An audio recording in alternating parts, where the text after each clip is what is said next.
Devotional Friday 19th of March. An outreach worker to the homeless and street workers of Chicago tells of one encounter with a prostitute, and I quote, "She came up to me in wretched straits, homeless, sick, unable to buy food for her 2-year-old daughter, and through sobs and tears she told me her incredibly harrowing story of what life was like on the street and what she had to do out of necessity just to survive. At last I asked if she had ever thought of going to a church for help. I will never forget the look of pure naive shock that crossed her face. 'Church?' she cried. 'Why would I ever go there? I was already feeling terrible about myself. They'd just make me feel worse.'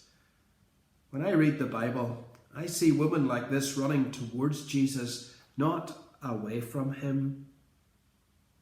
The worse a person felt about herself, the more likely she saw Jesus as a refuge. Has the church lost that gift? Evidently, the down and out who flocked to Jesus when he lived on earth no longer feel welcome among his followers. What has happened?